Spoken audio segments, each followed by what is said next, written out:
Today I'm flying on one of the best flights you can take in Europe. It's Finnair's daily A350 service from London Heathrow to Helsinki, in business class, and what a way to fly. Compared to other European business class offerings, you already know this is going to be a rave review, but it's also a chance to check in on Finnair's innovative and polarizing AirLounge business suite. How is this holding up in 2026? And do I still love it? Let's fly to Finland and find out.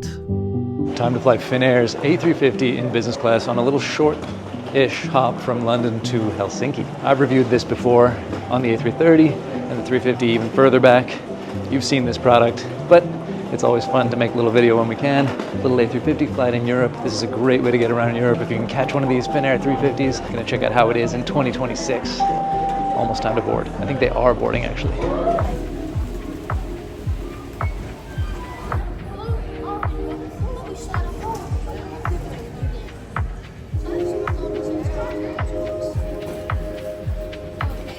One thing right off the bat, these seats are still in great condition.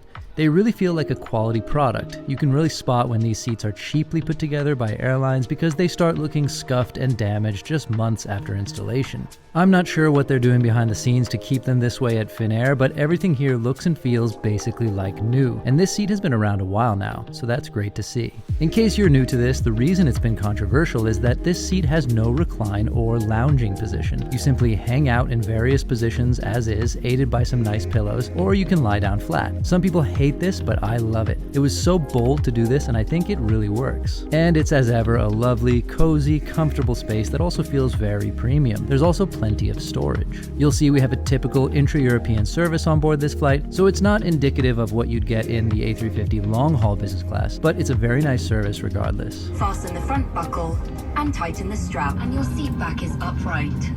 Your window shade must be open. All our flights are non-smoking, and under aviation law, all other electronic devices, such as laptops, must be switched off and stowed for takeoff, landing. Do you really need business for a 2.5-hour flight to Helsinki? No, not really. And if I booked economy, I could have assigned a seat in the premium economy cabin, which would have been perfectly adequate. But they were selling this for about $400 one way, London, Helsinki, Stockholm. And it's their business light fare, which doesn't come with lounge access or check bag.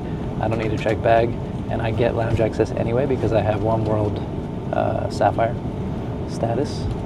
So under those conditions, it's pretty great. Plus I had access to any of the great One World lounges. Cathay Pacific in this case I did. You could do Qantas in T3, and you could go as long as you want. So overall value for me, also just getting this nice space, and I'll be able to work easily and just take it easy, feel good, and fly on an A350, like definitely overall worth it. An indulgence, not really necessary, sure, probably, but I think a pretty good deal overall. What do you think?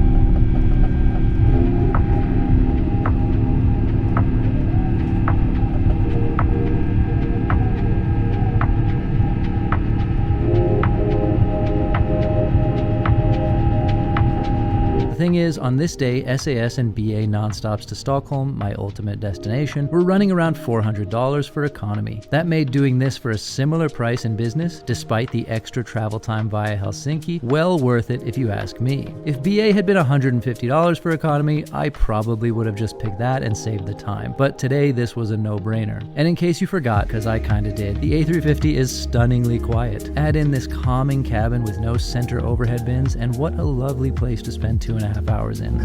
Please be careful not to let items fall out.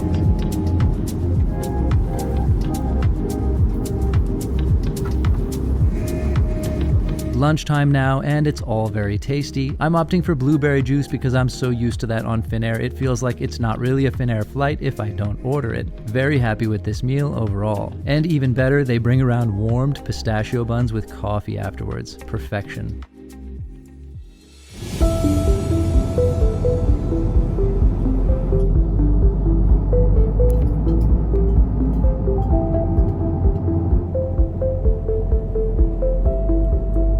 The only electronically manipulated part of this seat is the little piece here that comes up when you want to lie down or relax and turn this into a fully flat surface. The minimal moving parts saves a lot of weight and makes this a more sustainable choice as well, since taking up this much real estate on an airplane kind of skyrockets your carbon footprint, but we don't need to talk about that. Anyway, this makes it a little bit better, so you can feel good about that. Then to complete the setup, you just raise this little bit. And voila, nice substantial pillows and a cozy space to hang out in. It feels oddly homey and easygoing in here. It's a fascinating design. This is just such a cozy, nice seat. I've always loved it. It's just super relaxing. It has to do also with the sound. When you're in here inside this little cocoon, the sound is dampened. It feels soft, warm, kind of in a funny way, with that kind of low rumble, the quiet, calming rumble of the A350. It's just amazing. I mean, it's just such a quiet aircraft. Yeah, it's just a super relaxing seat to sit in, hang out in. You have these nice pillows. On this shorter European flight, you don't have all the items like, I believe there'd be an extra pillow normally on a long haul. You'd have a blanket, of course.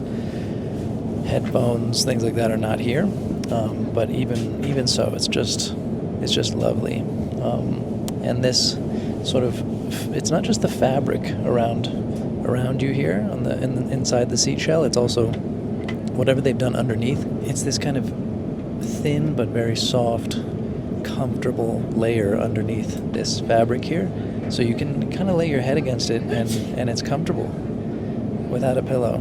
But then of course you can make it so that you lie down, and I've had consistently on longer flights, I've had the best sleeps on airplanes in this seat. I think it's just such a lovely bit of innovation. And when you have a really friendly, nice crew like today, it's Finnair is so good. I wish that SAS was at this level. We can only dream. Not to mention, if I lived in Helsinki, you'd have a daily 350 flight to take from London and Amsterdam usually. Not to mention all the long-haul connectivity, which simply doesn't exist. Stockholm, sad state of affairs. I think Finnair really sets a really high standard for what Nordic airline can and should be. Yeah, they've done a great job. So anyway, I'm going to try and take a little nap as we overfly Stockholm, somewhat frustratingly. And then I have a 4-hour layover in Helsinki. Kind of was thinking I would work in the lounge, which I quite like doing. Free food and drink, get some stuff done, be productive. So I scheduled the longer layover. But now I'm tired at the end of a trip and just would like to get home. These things happen. And it's not, in Europe, it's not so common to be like, oh, can I just take the earlier flight? Whereas in the US, they'd probably accommodate. Here, not so much.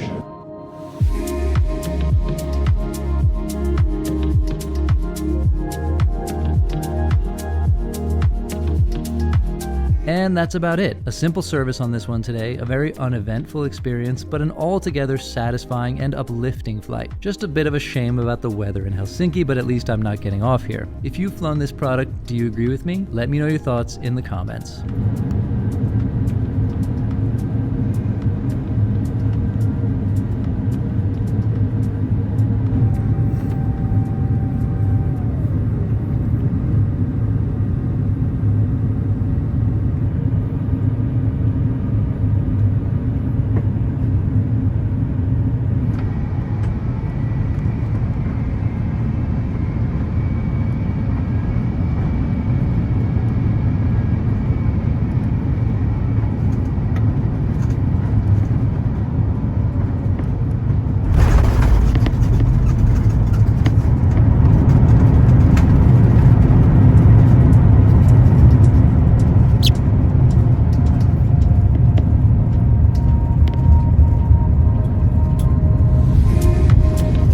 Well, what a fantastic flight. I mean, I don't know. I wish that Finnair was my home airline and that we had A350s from Stockholm.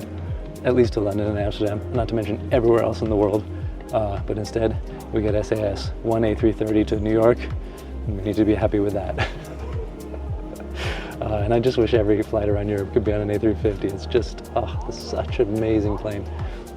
So I'm glad I made the decision to do this, even though now I have to sit around in Helsinki for 4 hours. We're just try to get focused, get some energy, get some work done, maybe this week's YouTube edit, if I'm lucky, and then get home a little later. Anyway, thanks for coming along. Let me know what you thought. Have you flown Finnair's super special business suite yet?